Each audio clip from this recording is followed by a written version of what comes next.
Hello students, welcome to Medibits. నేను మీ రూపేష్. ఈరోజు మనం తెలంగాణలోని యాదాద్రి భువనగిరి జిల్లాలో బీబీ నగర్లో ఉన్న All India Institute of Medical Sciences Bibinagar cut off and details చెప్పుకుందాం. అడ్మిషన్ అయ్యాక ఏ డాక్యుమెంట్స్ సబ్మిట్ చేయాలి, అలాగే ఎయిమ్స్లో ఎగ్జామినేషన్స్ గురించి, ఎయిమ్స్లో ఫెసిలిటీస్ గురించి డిస్కస్ చేసుకుందాం. స్టార్ట్ చేసే ముందు ఒక్క మాట, మీకు ఏదైనా కావాల్సిన ఇన్ఫర్మేషన్ యూట్యూబ్లో ఏ ఛానల్స్లోనూ దొరకకపోతే కామెంట్ చేయండి. నాకు తెలిస్తే ఆ టాపిక్ పై నేను వీడియో చేస్తాను. బట్ మెయిన్గా నీట్ గురించి అడగండి. ఈ ఎయిమ్స్ బీబీ నగర్ కూడా ఒక సబ్స్క్రైబర్ అడిగారు. నేను ఒక 42 మెడికల్ కాలేజెస్కి డీటెయిల్స్ అండ్ కట్ ఆఫ్ చెప్పాను. బట్ కౌన్సిలింగ్కి ఇంకా ఒక 10 days పైనే పడుతుంది. కాబట్టి మీకు ఏ కాలేజ్ డీటెయిల్స్ కావాలన్నా ఆ కాలేజ్ నేమ్ కామెంట్ చేయండి, నేను ఆ డీటెయిల్స్ కట్ ఆఫ్ చెప్తాను. ఈ కాలేజ్ని 2019లో స్థాపించారు. Nizam institute of Medical sciences కు అనుబంధ సంస్థగా ఉన్న బీబీ నగర్ క్యాంపస్ ని స్వాధీనం చేసుకుని అక్కడ ఇంకొన్ని అడిషనల్ బిల్డింగ్స్ ని కన్స్ట్రక్ట్ చేశారు. ఈ కాలేజ్ కి ఇండియాలో 40th ర్యాంక్ ఇచ్చారు. ఈ కాలేజ్ ఫస్ట్ బ్యాచ్ ని 50 స్టూడెంట్స్ తో స్టార్ట్ చేశారు. ప్రజెంట్ 125 MBBS సీట్స్ ఉన్నాయి. ఎయిమ్స్ హాస్పిటల్లో ఒక్క నెలకి ఎంతమంది అవుట్ పేషెంట్స్ వస్తున్నారు అనే రిపోర్ట్ ఒక్కసారి చూసుకుంటే, మే నెలలో ఎయిమ్స్ బీబీ నగర్ కి ఎంతమంది పేషెంట్స్ వచ్చారన్న రిపోర్ట్ ఇది. ఏ డిపార్ట్మెంట్స్కి ఎంతమంది పేషెంట్స్ వచ్చారని ఇక్కడ చూసుకోవచ్చు. ఫర్ ఎగ్జాంపుల్, ఆర్థోపెడిక్స్కి 4109 పేషెంట్స్ వచ్చారు. ఈఎన్టీకి 1710 పేషెంట్స్ వచ్చారు. అలా టోటల్ మనం చూసుకుంటే మే మంత్లో 40,004 పేషెంట్స్ వచ్చారు. అంటే అప్రాక్సిమేట్గా పర్ డేకి 1300 అవుట్ పేషెంట్స్ వస్తున్నారు ఈ హాస్పిటల్కి. ఇక జూన్ 2020 నుంచి ఎంతమంది వచ్చారని చూసుకుంటే 7,65,067 అవుట్ పేషెంట్స్ వచ్చారు.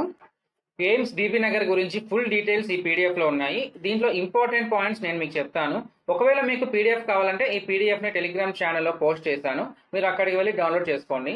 ఇప్పుడు AIIMS Bibinagar fee structure గురించి మాట్లాడుకుందాం. ఈ పీడిఎఫ్ని నేను ఎయిమ్స్ బీబీ నగర్ వెబ్సైట్లోంచి డౌన్లోడ్ చేసుకున్నాను. ఈ పీడిఎఫ్ 81 pages ఉందండి. ఇది ఎయిమ్స్ ఫీ స్ట్రక్చర్. ఇక్కడ registration fee 25 rupees, tuition fee 1350 rupees, lab fees 90 rupees, student union fee 63. అలా ఇక హాస్టల్ ఫీ వస్తే 990 రూపీస్. ఇక్కడ జిమ్ఖానా అంటే అది హిందీ వర్డ్ అండి, అంటే స్పోర్ట్స్ ఏరియా అని. జిమ్, ప్లేయింగ్ కోర్ట్స్ అన్ని కలిపి జిమ్ఖానా అంటారు. Mess security fee 500 rupees, hostel security fee 1000 rupees. ఇవి రీఫండబుల్, జస్ట్ డిపాజిట్ చేయించుకుంటారు. కోర్స్ డ్యూరేషన్ అయిపోయాక మళ్ళీ మనకు రీఫండ్ చేస్తారు. ఈ పక్కనున్న 5,856 రూపీస్ అంటే అడిషనల్గా అనుకున్నారు, కాదు.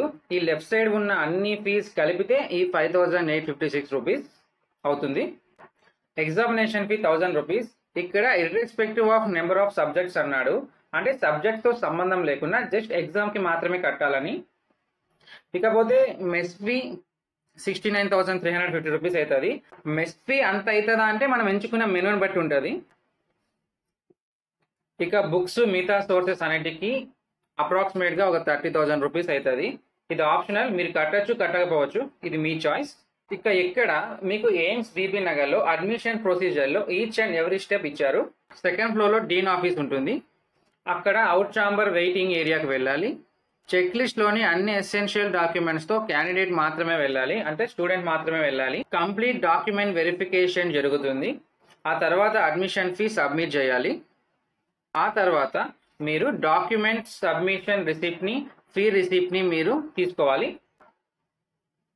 మీకు మెడికల్ ఫిట్నెస్ సర్టిఫికేట్ లేకపోతే బిల్డింగ్ గ్రౌండ్ ఫ్లోర్లో ఇన్స్టిట్యూట్ మెడికల్ బోర్డ్ ద్వారా తీసుకోవాలి. తర్వాత ఆ సర్టిఫికేట్ను తీసుకెళ్ళి మళ్ళీ సెకండ్ ఫ్లోర్లో ఇవ్వాలి. ఇవన్నీ అయిపోయాక ఇప్పుడు మీరు అడ్మిషన్ కన్ఫర్మేషన్ సర్టిఫికేట్ని తీసుకుంటారు. ర్యాంకింగ్కి ఎవరన్నా పాల్పడినా, పాల్గొన్నా, ప్రోత్సహించినా లేదా ప్రేరేపించినా ఎవరైనా సంస్థ నుండి రస్టికేట్ చేయబడతారు. ఇంకా ఫైన్ 30,000 రూపీస్ కట్టాలి. ఇక మనం ఎంబీబీఎస్ ఎగ్జామినేషన్ చూద్దాం. ఏ ఇయర్కి ఎన్ని ఉంటాయి. యాక్చువల్లీ ఎంబీబీఎస్ని 3 phases డివైడ్ చేస్తారు: ప్రీ క్లినికల్, పారాక్లినికల్, క్లినికల్. మీకు అర్థం కాలేదా? సింపుల్గా చెప్తా. మీరు క్లినికల్ ఫేజ్లో ఎక్కువగా పేషెంట్స్తో ఇంటరాక్ట్ అవుతారు. ఇక ప్రీ క్లినికల్ ఫేజ్లో మీరు ఎక్కువగా డెడ్ బాడీస్తో ఇంటరాక్ట్ అవుతారు, అంటే డెడ్ బాడీస్ని ఎక్కువగా స్టడీ చేస్తారు, డిసెక్షన్స్ ఎక్కువ ఉంటాయి. ఇక ఇంటర్న్షిప్ 1 year ఉంటుంది. 1 yearలో ఏ మంత్లో ఏ సబ్జెక్ట్ మీద మీరు ఇంటర్న్షిప్ చేయాలో కూడా ఇక్కడ ఫుల్ డీటెయిల్స్ ఉన్నాయి, చెక్ చేసుకోండి. ఇవి semester details. First professional exam అంటే ఫస్ట్ ఇయర్ ఎంబీబీఎస్ లాస్ట్లో రాసే ఎగ్జామ్ని ప్రొఫెషనల్ ఎగ్జామ్ అంటారు. ఫస్ట్ ఇయర్లో అనాటమీ, ఫిజియాలజీ, బయోకెమిస్ట్రీ సబ్జెక్ట్స్ ఉంటాయి. మీలో చాలా మందికి తెలియదు, ఎంబీబీఎస్లో ఎవరికైనా డిఫికల్ట్ సబ్జెక్ట్ ఏదిరా అంటే ఎవరైనా అనాటమీ అని అంటారు. మన తెలుగు స్టేట్స్లో అయితే ఆల్మోస్ట్ ప్రైవేట్ మెడికల్ కాలేజెస్లో 150 స్టూడెంట్స్కి 50 స్టూడెంట్స్ ఫెయిల్ అయిపోతారు ఈ సబ్జెక్ట్లో. మీకు డౌట్ ఉంటే మీ సీనియర్స్ని ఎవరినైనా అడగండి, వాళ్ళు ఇదే చెప్తారు. అలాగే సెకండ్ ఇయర్లో pathology, microbiology, pharmacology, forensic medicine subjects ఉంటాయి. థర్డ్ ప్రొఫెషనల్ ఎగ్జామే ఫైనల్ ప్రొఫెషనల్ ఎగ్జామ్. బట్ మన తెలుగు స్టేట్ మెడికల్ కాలేజెస్లో థర్డ్ ఇయర్లో ఫైనల్ ప్రొఫెషనల్ ఎగ్జామ్ పార్ట్ 1 అని, ఫోర్త్ ఇయర్లో ఫైనల్ ప్రొఫెషనల్ ఎగ్జామ్ పార్ట్ 2 అని 2 ప్రొఫెషనల్ ఎగ్జామ్ క్లినికల్ ఫేజ్లో పెడతారు. బట్ ఎయిమ్స్లో జస్ట్ 3 ప్రొఫెషనల్ ఎగ్జామ్సే ఉన్నాయి. టోటల్గా మీరు ఎంబీబీఎస్ 5.5 ఇయర్స్లో 9 semester exams, 3 professional exams clear చేయాల్సి ఉంటుంది.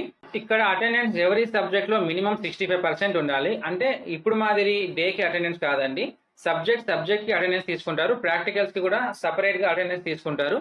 మీరు హాస్టల్లో చేరే ముందు ఇంటి నుంచి తెచ్చుకోవాల్సిన థింగ్స్ కూడా ఇక్కడ వాళ్ళే చెప్పారు. ఇవి వాళ్ళు ఇవ్వరు, మీరే తెచ్చుకోవాలి. Bedsheet, pillow with pillow cover, clothes, books, educational stationery, daily needs, paste, brush, soap, washroom accessories, bucket, mug, mosquito net, repellents. ఇవి మెస్ టైమింగ్స్ చెక్ చేసుకోండి.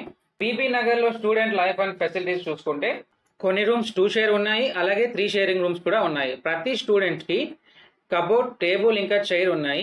2 డిఫరెంట్ ఫ్లోర్స్లో మెస్ ఉన్నాయి. అన్ని బాత్రూమ్స్లో గీజర్స్ ఉన్నాయి. హౌస్ కీపింగ్ స్టాఫ్ ప్రతిరోజు హాస్టల్ రూమ్స్ని శుభ్రం చేస్తారు. ప్రతిరోజు morning 7 AM నుంచి నైట్ 8 PM వరకు హౌస్ కీపింగ్ సర్వీసెస్ అవైలబుల్లో ఉంటాయి. ఇక లాండ్రీ సర్వీసెస్ విషయానికి వస్తే హాస్టల్ కారిడార్స్లో వాషింగ్ మిషన్స్ ఉంటాయి. జిమ్ ఫెసిలిటీస్ కూడా ఉన్నాయి. స్టూడెంట్స్కి good mental and physical health అందించడం కోసం హెల్త్ హ్యాపీనెస్ క్లినిక్ అనే ఒక ప్రత్యేక క్లినిక్ కూడా ఉంది.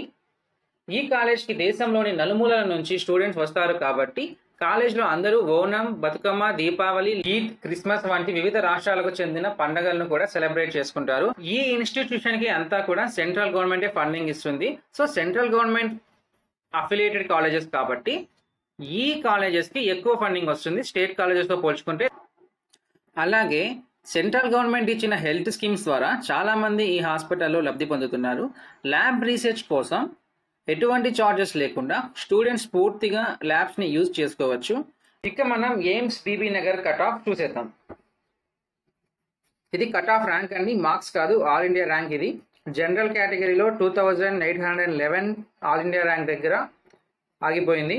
ఇక ఓబీసీ కేటగిరీలో 4644 ఆల్ ఇండియా ర్యాంక్ దగ్గర సీట్ ఆగిపోయింది. ఇక ఎస్సీ కేటగిరీలో 29619 ఆల్ ఇండియా ర్యాంక్ దగ్గర సీట్ ఆగిపోయింది. ఇక ఎస్టీ కేటగిరీలో 50,017 ఆల్ ఇండియా ర్యాంక్ దగ్గర సీట్ ఆగిపోయింది.